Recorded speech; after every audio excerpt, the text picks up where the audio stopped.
हरे कृष्णा। मैं हूँ राधिका और हमारे YouTube चैनल किटकैट स्टोरीज पर आप सभी का हार्दिक स्वागत है।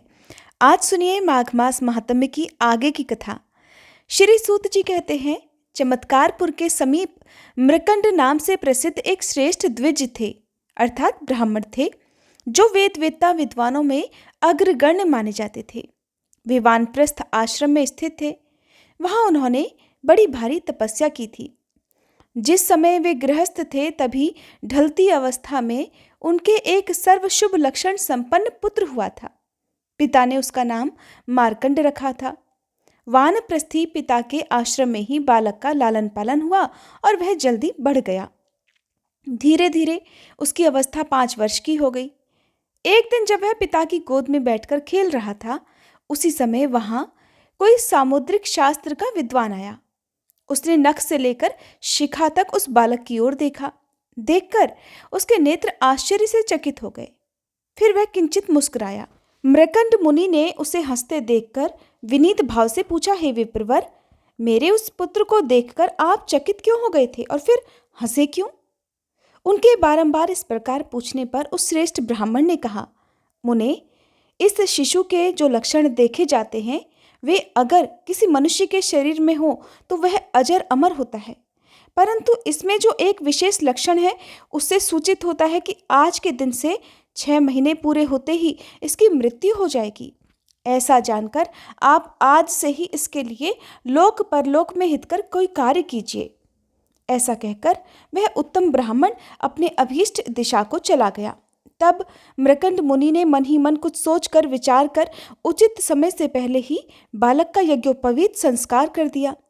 फिर उसे कर्तव्य का उपदेश देते हुए कहा कि बेटा, तुम जिस किसी भी ब्राह्मण को देखना उसे अवश्य ही विनयपूर्वक प्रणाम करना। इस प्रकार व्रत में स्थित हुए उस बालक के 6 महीने पूर्ण होने में केवल 3 दिन ही शेष रह गए थे। वह सदा प्रत्येक ब्राह्मण को प्रणाम करता रहा।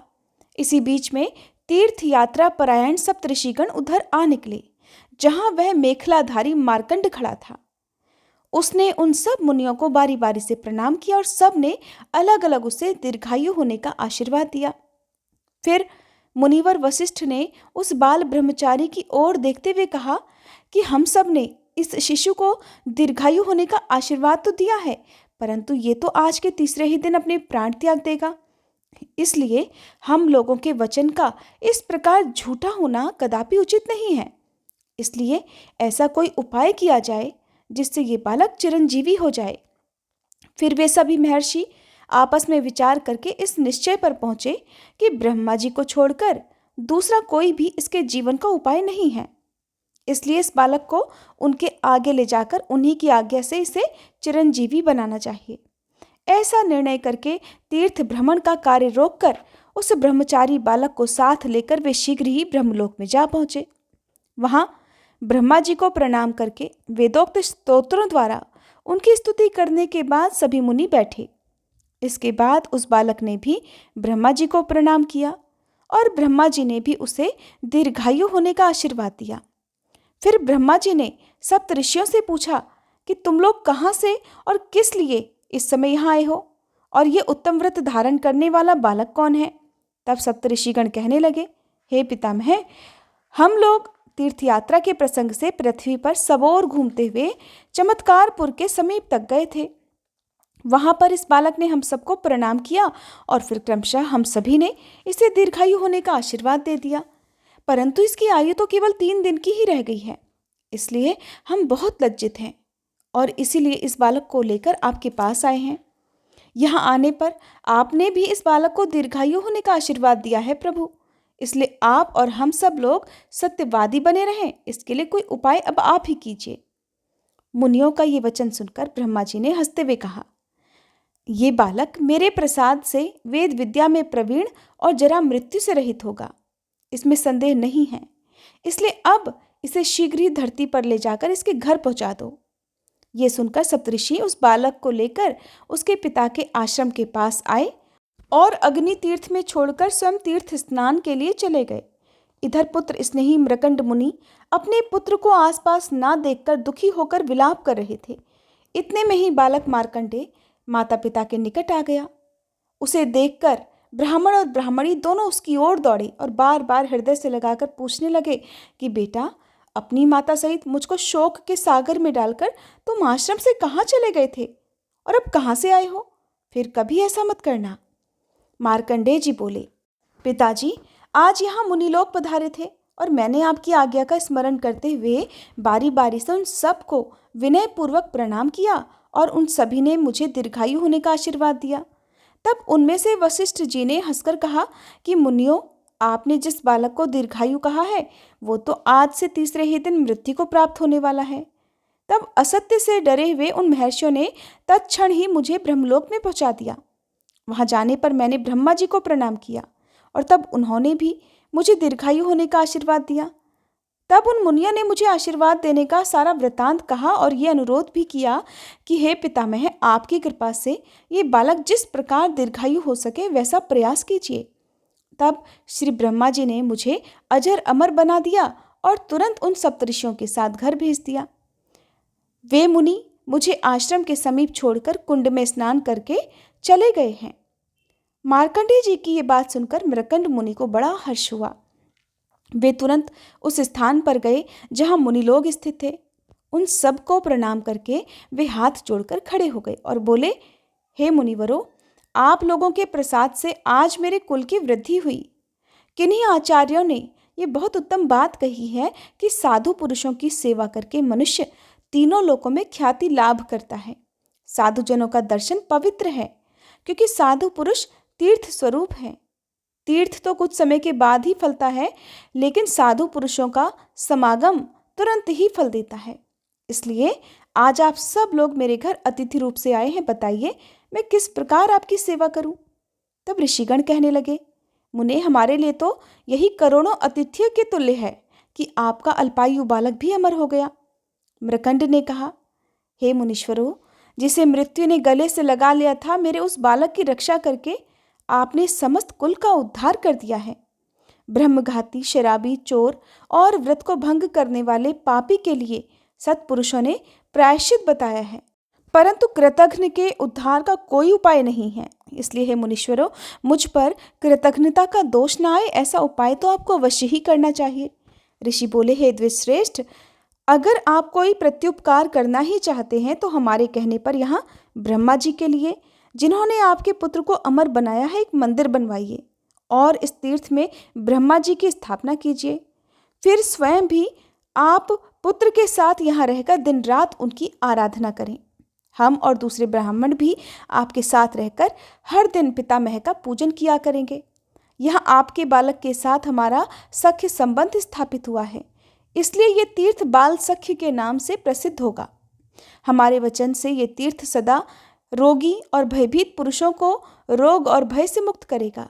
जो लोग इस तीर्थ में अपने रोगार्थ, भयार्थ अथवा ग्रह पीड़ित बालकों को स्नान कराएंगे, उनके वे बालक सभी दोषों से रहित हो जाएंगे। जो मनुष्य श्रद्धापूर्वक निष्काम भाव से इस तीर्थ में स्नान करेंगे, वे उत्तम गति को प्राप्त होंगे। ऐसा कहकर वे सभी मुनीश्वर मृकंड मुनि की अनुमति लेकर अन्य तीर्थों में चले गए।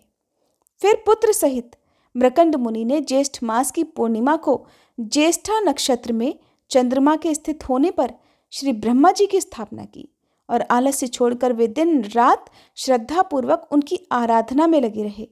इससे उन्हें उत्तम गति की प्राप्ति हुई। हे ब्राह्मणों, जो बालक ज्येष्ठ मास के ज्येष्ठा नक्षत्र में वहां स्नान करता है, वह 1 वर्ष तक ग्रहादि जनित पीड़ा का कभी अनुभव नहीं करता। श्री सूत जी कहते हैं कि उसी तीर्थ के पश्चिम भाग में परम उत्तम और अतिशय पवित्र मृग तीर्थ हैं, जो समस्त भूतल में विख्यात हैं। जो मनुष्य उस तीर्थ में पूर्ण श्रद्धा के साथ चैत्र शुक्ल चतुर्दशी को मध्याह्न काल में अर्थात दोपहर के समय स्नान करते हैं, वे समस्त दोषों और पापों से युक्त होने पर भी किसी प्रकार पशु पक्षियों की योनियों में नहीं जाते। जो कृतघ्न, नास्तिक, चोर और राजनिंदक हैं, वे भी वहां स्नान करके परम गति को प्राप्त होते हैं। ऋषियों ने पूछा, हे सूतनंदन, उस क्षेत्र में मृग तीर्थ का आविर्भाव कैसे हुआ? सूत जी कहने लगे, महर्षियों, पूर्व काल में उस विशाल वन के अंदर एक दिन बहुत से महाभयंकर व्याध अपने हाथों में धनुष लेकर आ पहुंचे। उस समय एक वृक्ष के नीचे हिरणों का झुंड विश्वस्त होकर बैठा हुआ था।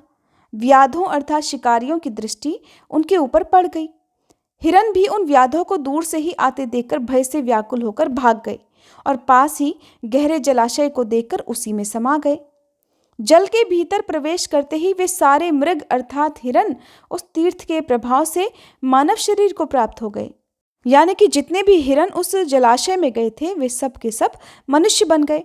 तब उन शिकारियों ने पूछा कि हे भद्र पुरुषों, इस मार्ग से अभी अभी मृगों का झुंड आया है, बताइए वो किस मार्ग से निकला है। तब वे मनुष्य कहने लगे कि हम लोग ही वे मृग हैं, इस तीर्थ के प्रभाव से हमने दुर्लभ मानव शरीर प्राप्त कर लिया है। ये सुनकर वे सभी व्याध बड़े विस्मय में पड़ गए और उन्होंने भी धनुष बाण फेंक कर उस तीर्थ में स्नान किया। स्नान करते ही वे दिव्य शरीर से युक्त श्रेष्ठ राजा हो गए। प्राचीन काल में जहाँ स्नान करके राजा त्रिशंकु उत्तम शरीर को प्राप्त हुए थे, उसी जलाशय में स्नान करने के कारण वे वधिक सभी पापों से मुक्त होकर उत्तम शरीर को प्राप्त हुए। उस शुभ तीर्थ में विष्णुपद नाम से प्रसिद्ध एक अन्य तीर्थ भी है जो समस्त पातकों का नाश करने वाला है। दक्षिणायन आरंभ होने पर मनुष्य एकाग्रचित्त होकर वहाँ विष्णुपद का पूजन करे और श्रद्धापूर्वक भगवान को आत्मनिवेदन करे। ऐसा करने वाला पुरुष दक्षिणायन में मरने पर भी भगवान विष्णु के परम पद को प्राप्त होता है, क्योंकि ऐसा माना जाता है कि जब सूर्य उत्तरायण में होते हैं उस समय यदि किसी की मृत्यु होती है तो उसे सीधे मोक्ष मिल जाता है, किंतु दक्षिणायन में मरने पर मोक्ष आसानी से नहीं मिलता। इसी प्रकार उत्तरायण आरंभ होने पर भी विधि पूर्वक विष्णु पद का पूजन करके एकाग्र मन से भक्तिभाव से आत्मनिवेदन करे। ऐसा करने वाला पुरुष भी भगवान विष्णु के परम धाम को प्राप्त होकर सुखी रहता है। ऋषियों ने पूछा, भगवान विष्णु का चरण उस तीर्थ में कैसे प्राप्त हुआ और वहाँ किस प्रकार आत्मनिवेदन किया जाता है। तब श्री सूत जी कहने लगे, सर्वशक्तिमान भगवान विष्णु ने जिस समय राजा बलि को बांधा था उस समय अपने 3 पगों से चराचर प्राणियों सहित तीनों लोकों को नाप लिया था। भगवान के उन 3 पगों में से पहला पग इसी हाटकेश्वर क्षेत्र में पड़ा था, दूसरा पग उन्होंने महरलोक में रखा। फिर भगवान चक्रपाणि ने जब तीसरा पग रखने का प्रयास किया तब उनके अंगूठे के आगे के भाग से ब्रह्मांड फूट गया और अत्यंत लघुता को प्राप्त हो गया। फूटे हुए ब्रह्मांड के उस छेद से निकला हुआ वह जल भगवान के अंगूठे के आगे के भाग से होता हुआ क्रमशः धरती पर आया। चंद्रमा के समान उज्जवल जल से विभूषित उस तीर्थ को लोक में विष्णुपदी गंगा कहते हैं। इस प्रकार उस क्षेत्र में जब भगवान विष्णु का चरण प्राप्त हुआ तब प्राणियों के सभी पापों का नाश करने वाली विष्णुपदी नामक एक नदी वहां प्रकट हुई। जो उसमें श्रद्धापूर्वक स्नान करके भगवान विष्णु के चरण का स्पर्श करता है वह परम पद को प्राप्त हो जाता है। जो उत्तम श्रद्धा से युक्त होकर विष्णुपदी के तट पर श्राद्ध करता है वह गया में श्राद्ध करने का फल पाता है। जो मनुष्य सदा माघ मास में प्रातःकाल उठकर स्नान करता है वह प्रयाग में स्नान का फल पाता है। जो 1 वर्ष तक वहां निवास करके भक्तिपूर्वक उसमें स्नान करता है वह मनुष्य मोक्ष का भागी होता है। जिसकी हड्डियां अर्थात अस्थियां उस तीर्थ के जल में डाल दी जाती हैं वह परम गति को प्राप्त होता है।